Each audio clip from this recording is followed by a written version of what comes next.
Okay, so we're going to talk about how to make a standing or stationary wave. And first of all, we need to understand an idea called interference.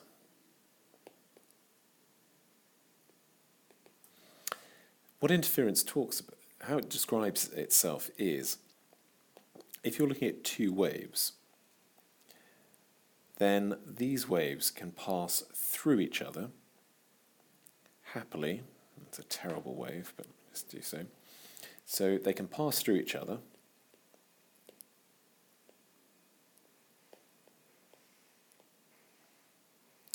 They're unaffected, but where they cross,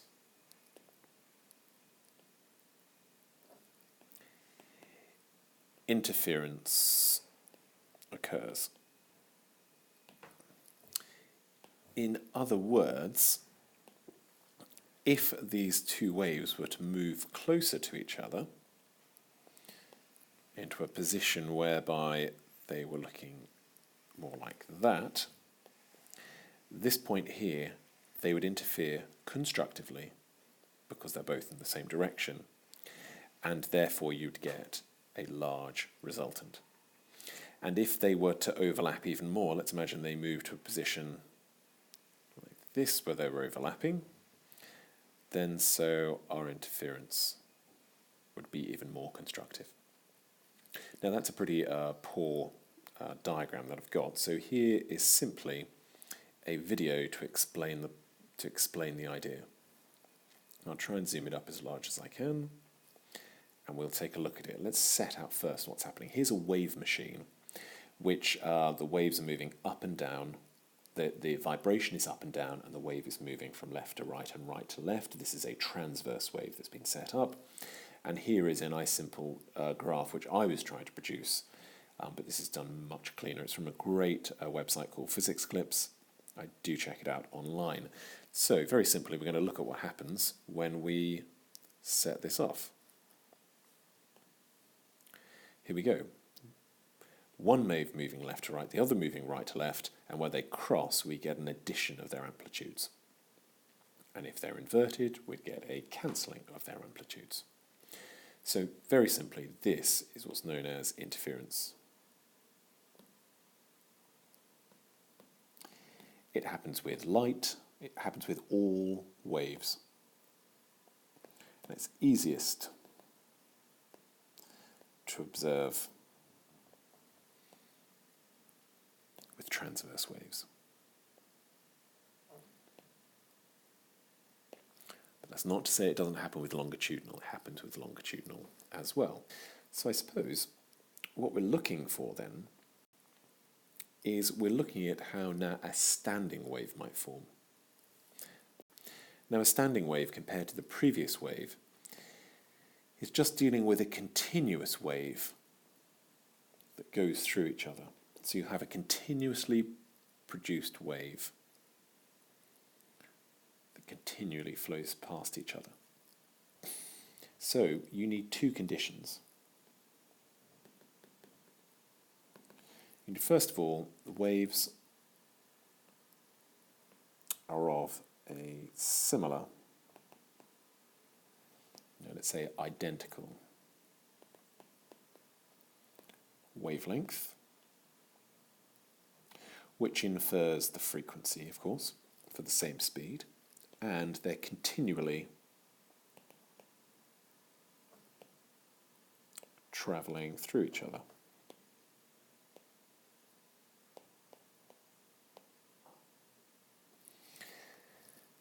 And those are the two conditions in order for that to happen.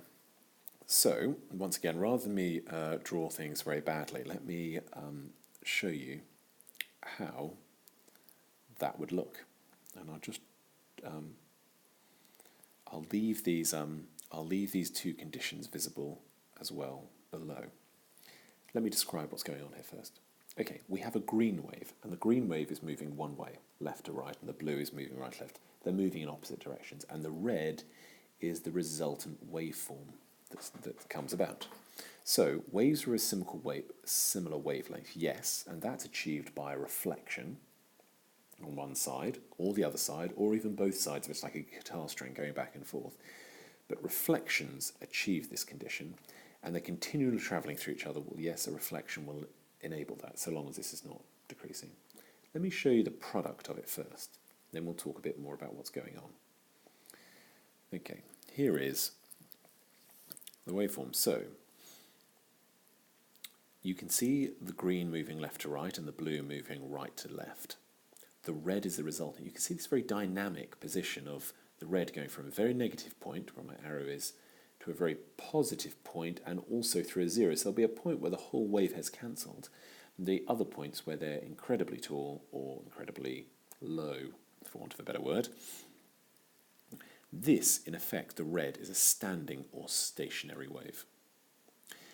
It's very important because if, another subtle point here which is worth noting, if waves, of course, have the flow of energy, this one is not really moving. So a standing wave, no energy flows. Subtle point.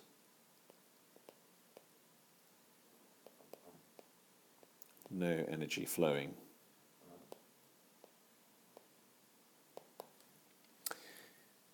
Okay. So, what did we get in these different positions? Well, let's show these positions here. First of all, that one there is one in which nothing was moving at all. It doesn't matter which position the red and the black are in, the blue and the green are in, this nothing moves at all. Then we move to a position that's very dynamic, that goes from a positive to a negative. Then zero, then positive, negative, etc., etc. Now we call these things specific terms. This is a node. And here, if it's doing the opposite to a node, it's an antinode. So we go from node to antinode, node to antinode, node to antinode, etc., etc. And those points there being nodes themselves. Good, I'm just going to bring that in again, that same animation, so we can see it one more time. It's important that you understand this is a dynamic position. It's important you know that it doesn't matter where you are, that is always at a 0 point as well. And that's worth seeing. So that's how we form a nice standing wave. Okay, there's a subtle extra point about reflections that I want to talk about here. I'm going to do it through the medium of another video. Here is one video that looks at how those reflections cause a wave to come backwards and just convinces you that that is the case, that they do come backwards. I want to play this video and just show what's happening in the top and the bottom. So this is a loose end and this is a very fixed end. If you look at the wave coming back, you'll see that there's a difference of 180 degrees or pi out of phase with that. You don't need to worry too much about this, but I think the point is that a reflection will cause an identical wave to come back, which is the same wavelength. The matter of the phase doesn't matter too much. That alters where the standing wave is set up. But if you were to continually to input a wave, the reflection would be the same wavelength and moving the other direction, in a simple way of setting up your standing wave. And that's how it's set up most often. So, once again, I suppose the point here is that reflections set up perfect standing waves. That's probably an important point to note, with the proviso that not much amplitude is lost.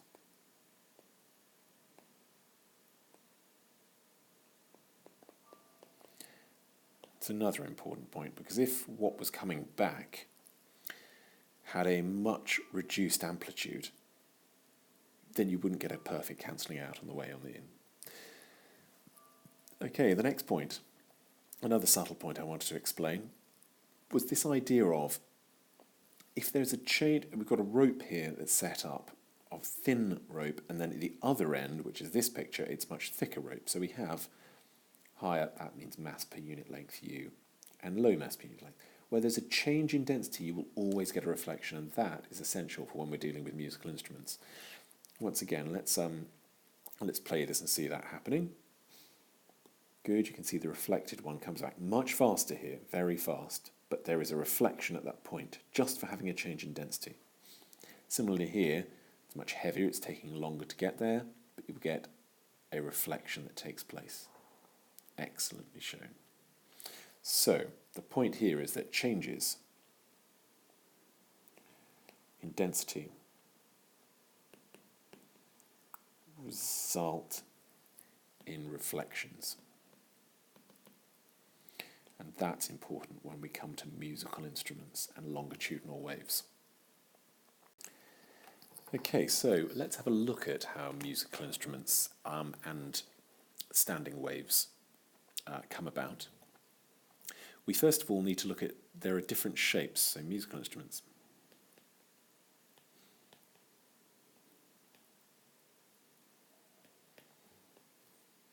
Let's look at the varying shape. We have three classical shapes that we're interested in. Number one is closed at both ends.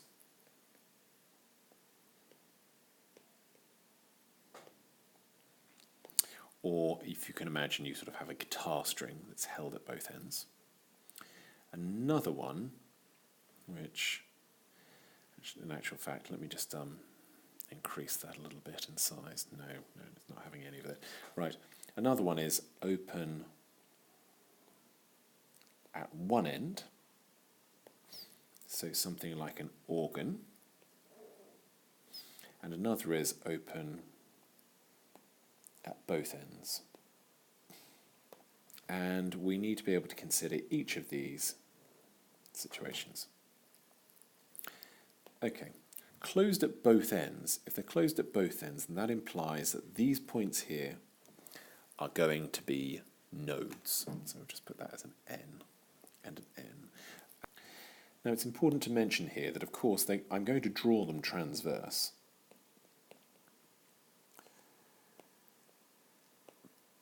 But music are sound waves.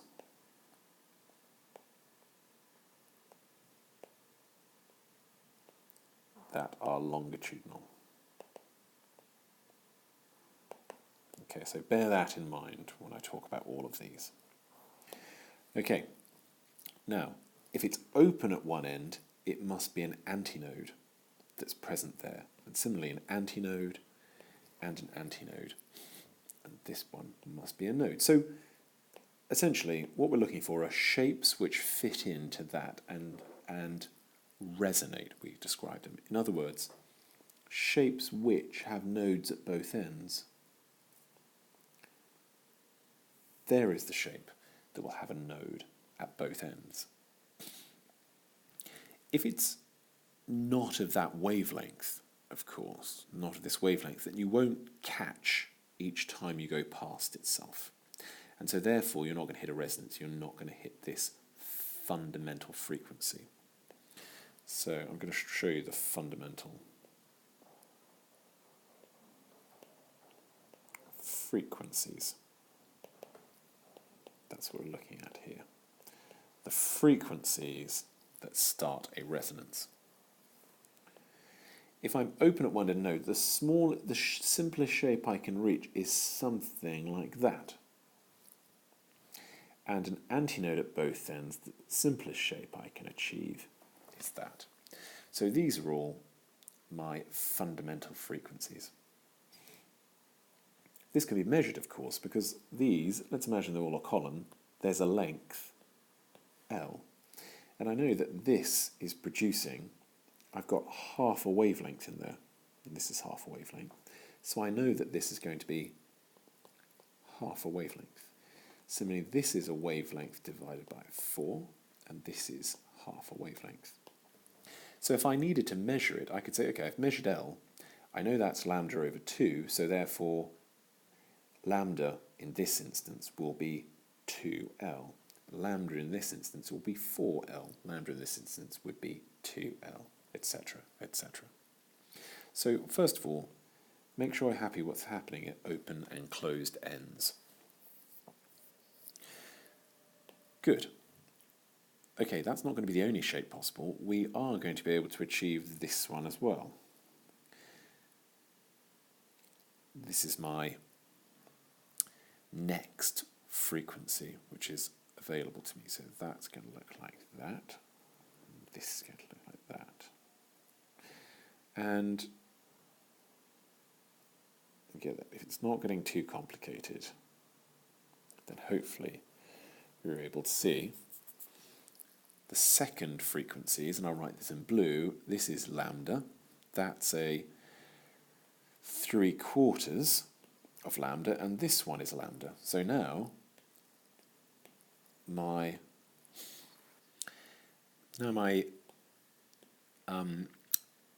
effective wavelength has changed, because now my wavelength will be equal to the length. Here the wavelength will be equal to 4/3 of the length, and here it's equal to the length of this column of air or string suspended in two places. Okay, let's give this some correct terms. These are the second harmonics.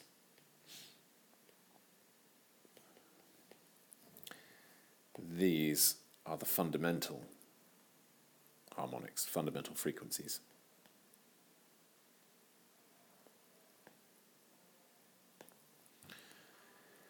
Or the first harmonics. These are also known as the first overtones.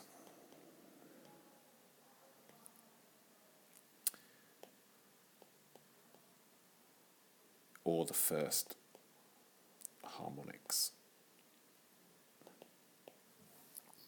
Good, and you can get mathematical equations that relate how these increase every harmonic you hit, and similarly, and similarly. So maybe the best way to look at this would probably be through a picture, which is a little bit better drawn than my one. I'll just try and expand that as much as possible. Sorry for the quality.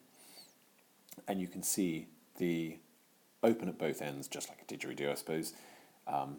The differing harmonics, organ pipe semi-closed, the differing harmonics, and the same again for closed at both ends, the string. Excellent. Okay, let's look at some questions and see how we can deal with the theory that we've just got hold of. So let's imagine that I have a string suspended between two ends, which is 0.64 meters in length. And I have a frequency that's being produced, which is often, say, a signal generator here, that's producing a frequency of 108 hertz. And it's fixed at both ends. And what we want to know is, we want to sketch and work out the fundamental frequency. So sketch and work out the wavelength of the fundamental frequency. So if you think you know the answer, press pause and have a go. Otherwise, here comes the solution. Okay, because it's fixed at both ends, we know that there must be a node at both ends. And the simplest shape with a node at both ends must be this one, given here. So there's my sketch, complete. And now what about the wavelength? Well, the wavelength, I know that suspended between those 2 points, I know the length is 0.64 meters. And I also know that is half of a wavelength. So therefore, the length, hold a minute. The length is, equal to lambda over 2. Therefore, lambda is going to be 2 lots of the length, which equals 0.64 times 2, which gives me 1.28 meters. There we go. Hope that one made sense. Little extension now, of course, is now what about the speed?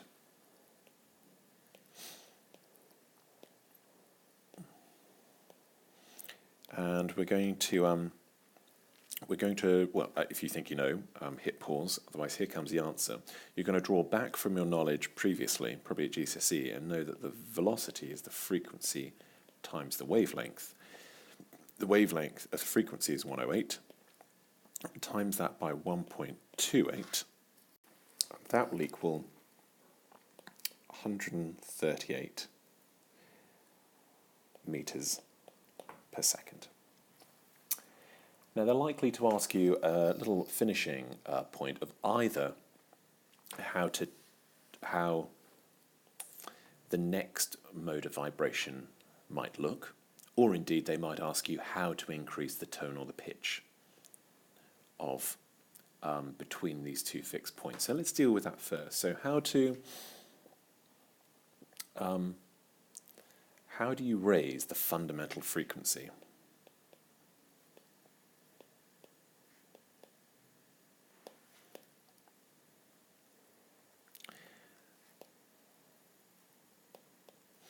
Well, I haven't shown you the necessary equation for this. However, I think you've got a pretty good idea of what you do. You can increase the tension.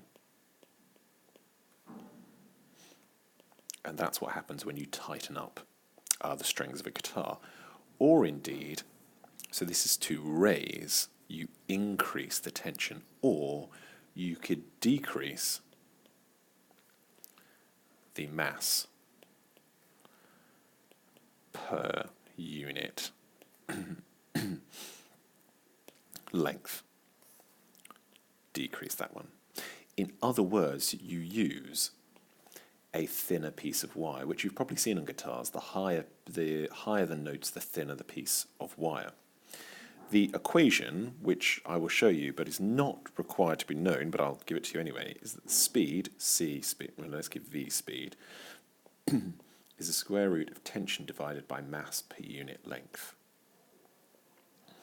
So if you see here, in that I've increased the tension, means the velocity's increased, which means for the same given wavelength, the frequency must have increased.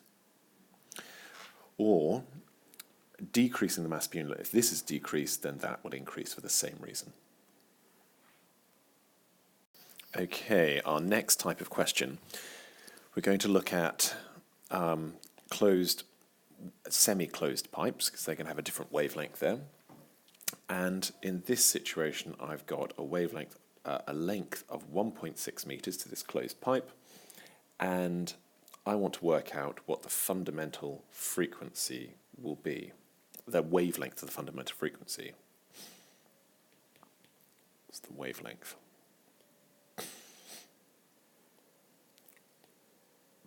Fundamental frequency.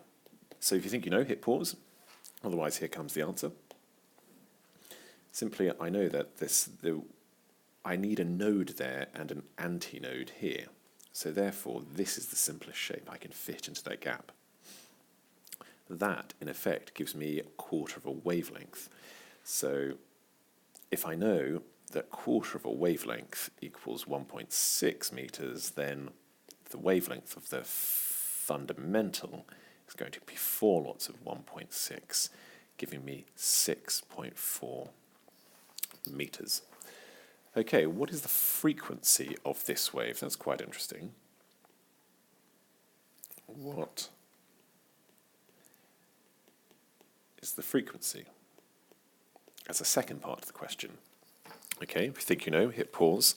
Otherwise, here comes the answer. You're going to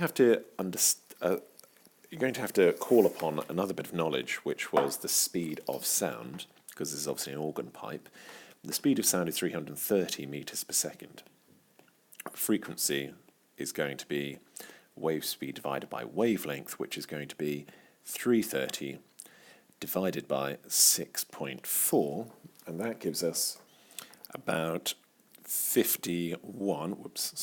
about 51.6 hertz. Good. Let's try the next question, which is what is the shortest length of pipe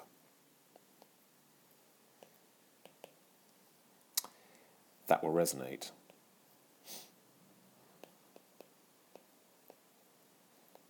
with 126 hertz? If you think you know the answer, hit pause. Otherwise, here comes the solution. Because it says shortest wavelength, we know we're looking for a fundamental frequency. So therefore, this problem is not that different from the first one that we've dealt with here. We are simply saying to ourselves that a quarter of the wavelength must be equal to the length of the pipe. And we know that that wavelength is going to be the velocity divided by the frequency. So let's substitute that in there. We're saying to ourselves it's V over 4F. And that gives us 330 divided by 4 lots of 126. And that gives us an answer of, I'm just going to quickly tap it into the calculator. 126 gives us 0.65 meters. Or a quick way of working it out would be if I'm resonating at a frequency that is that ratio greater, then it will be equal to that ratio less. Okay, here comes another problem along the same lines, using that same shape. And it says here that if we have a length of 0.12 meters, and we know that it resonates at 640 hertz, what is the speed of sound? Okay, if you think you know the answer, hit pause and work it out, otherwise here comes the solution. Well, once again, we know that we have an antinode there and a node here giving us, just like we did before, a quarter of a wavelength. So therefore we know that a quarter of a wavelength equals 0.12. Lambda is going to be 4 lots of 0.12, give us 0.48 meters. Velocity is frequency times wavelength, gives us 640 by 0.48, giving us, as I tap that into the calculator, that gives us 307 meters per second. Of course, that does not equal 340 meters per second, the assumed velocity of sound. So what's happening? Well, interestingly, and the only reason we're doing this question is because this leads on to one of the practicals that you'll be doing. What happens is, remember, reflections happen at pressure changes.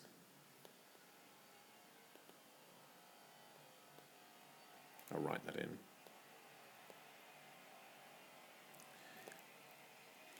And the pressure change actually is slightly beyond the end of the pipe. So in actual fact, we have a shape which looks like this, and that small little end correction in there gives rise to the wavelength being greater than the wavelength calculated. So therefore, the velocity, let's get that right, velocity calculated is going to be less than the velocity of sound. And if we look at the practical, then you will see how that effect here is properly measured. Okay, I hope that's all made sense.